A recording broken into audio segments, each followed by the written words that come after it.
women in this field, is Paula Harris has some photos of some Clairvoyant beings. Yes, we have Yeah, one up on the site actually. yeah, and when I saw that, I went, whoa. I mean, I never heard the word Clarion.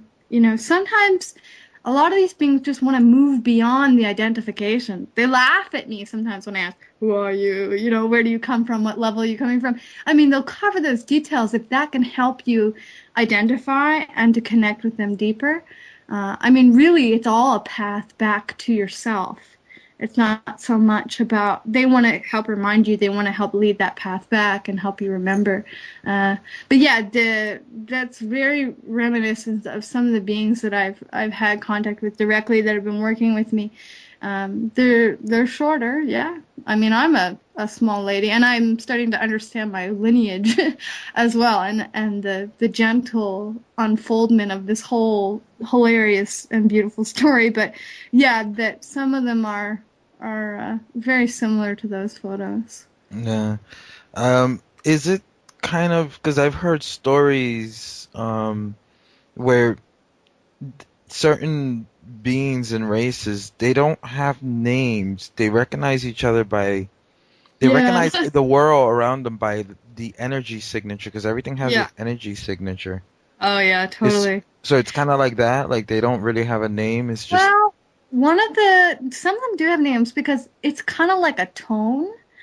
And my healing practice, which is still really developing, uh, is very sound and frequency based, and that's also how I operate as well. Is on frequency, and I mean this is how a huge part of our reality is operating. But I guess the names of some of these beings they've given to me, but they're like songs. And for me to say them would be like singing a really sacred song, and it's not that I don't want to give them out because everyone can sing those songs, but the internet's a big place. yeah. Um, yeah, and it's sacred. Some of these names are very sacred and they're very ancient. And that when I was a teenager, I was channeling through my hands.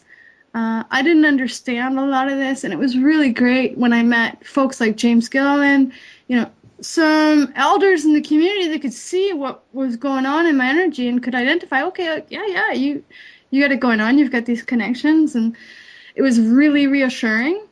And again, I just want to say that the community that we're forming and that we're establishing is number one. It's what's going to make this whole thing. It's going to go. Yeah.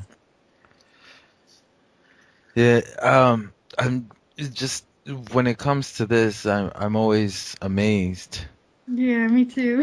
It's just beyond words sometimes. As And it keeps evolving. That's the thing. I mean, since that initial contact with this, oh my gosh, I'd love to see him again. I'd be relieved.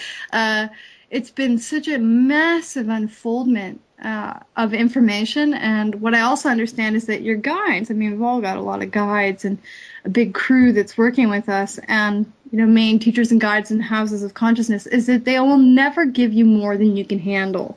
So you can always say, okay, whoa, like that's enough, and I've had to do that, and because I had to put the brakes on because there is a thinning of the veil that's happening worldwide. I mean, there's an energy coming in to this delicate planet, from the center of a galaxy, from what I understand, that's activating a lot of people. And where this experience happened is on a major energy point of the planet, on the original Earth grid, where, energy upspringings or vortexes or whatever you want to call them. And that magnetic anomaly that it is causes what I understand the veil, because I've experienced it and I can see through it, is thinner. And that you can have these experiences if you're ready or you want to. And they won't engage people that aren't ready and aren't asking for it. It's really up to you. So, yeah. Absolutely. I experienced myself a tall being there, and I was talking about this with Steven last week, I believe. Yeah. Yeah, I listened to that. Yeah, and it was my first day there, and I just kept seeing something from the corner of my eye, and I remember mentioning it to James, and he was like, "Oh yeah, yeah." Mhm. But the funny thing about James is, no matter how weird of something you say to James, it's always like, "Yeah, no big deal." Oh, yeah. Well, that's kind of what my experience was.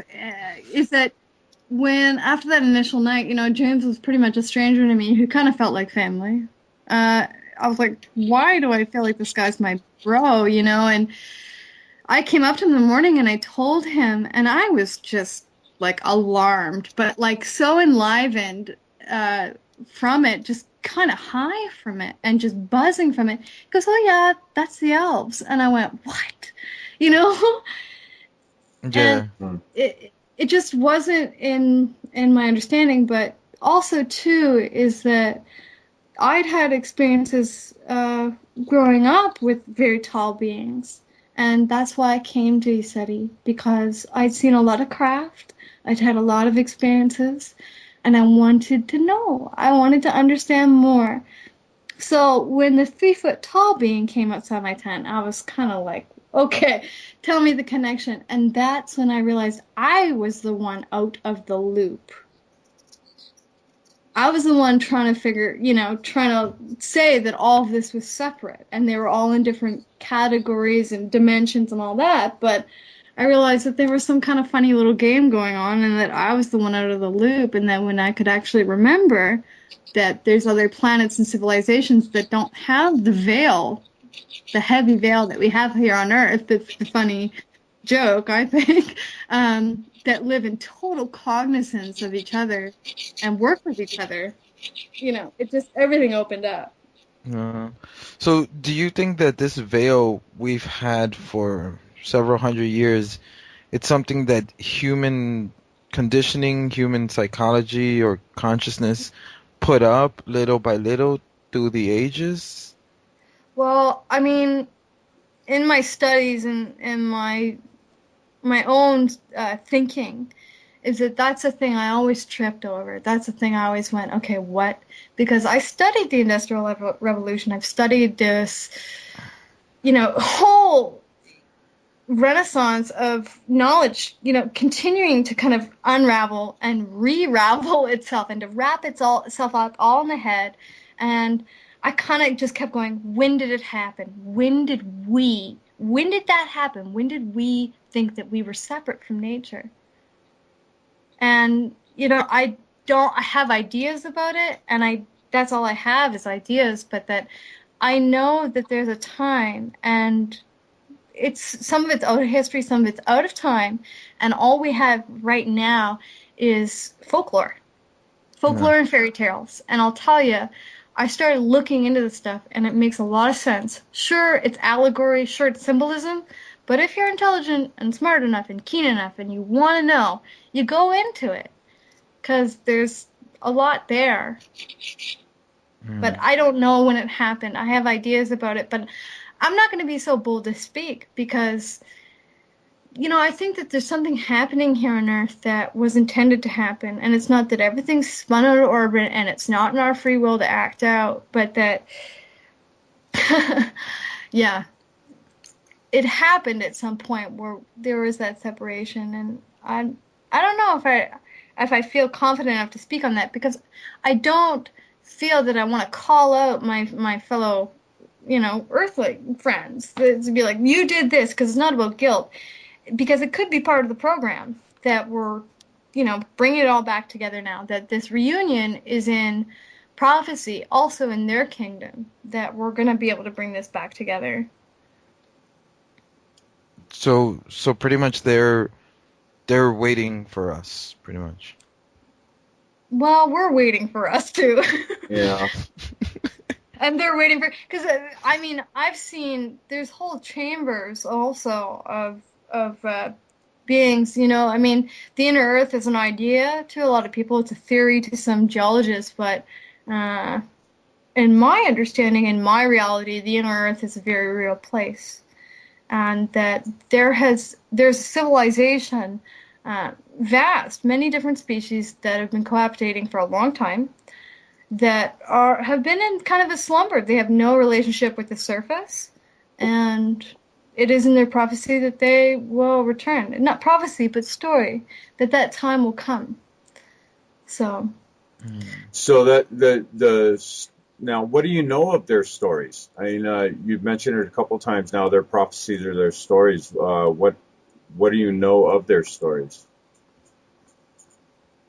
Well, I'm basically is that what I'm experiencing through meditation and through just direct experience is memory of actually being there, and that I'm not really sure. And I think that everything is, there are some appointed times. There is a finger pointing forward saying, here, go there. But that I really feel that since the time of Atlantis and Lemuria, which I understand were absolutely real, I've been studying Pangaea, I've been studying this whole, especially Pacific Northwest part of the planet, the shores of Lemuria, and I'm living next to this mountain that I'm experiencing just incredible phenomenon at that there could be a time where we would have reunion, and that I have memories of other planets where the beings of this planet and the nature spirits, many of them, work in complete cognizance of each other and recognition of each other. There's no separation and there's no. So they're able to see each other at all times, which is quite beautiful. And yeah. Right. So, gonna segue real quick here. I want to get this in this first hour before Yeah. our second hour. There's a question that we like to ask all of our guests, and I figured I'd better ask you also. I'd like your definition of consciousness and how consciousness affects our reality. See, I think that consciousness plus energy equals reality, and that intent is 9/10 of the law, and that if you could see with your eyes what your thoughts crystallize around you, you'd think twice about what you think, and to be self-aware. I mean, I've experienced for myself, my greatest teacher about consciousness was Ramtha, and he didn't just talk to me about what consciousness was and what energy was and how it equaled my reality. He showed me, and he taught me how to make it visible in this reality and in this dimension. And my gosh, I am very thankful for that, because that's what happened.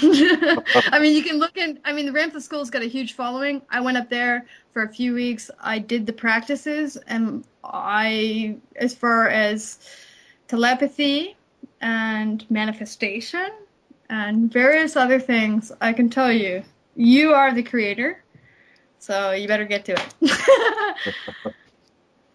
it. Is there any way, any exercises or anything that, for those of us who are starting to see things out of the corner of our eyes, or sometimes might see a little bit of an energy signature or an aura, anything that we can do that will enhance that?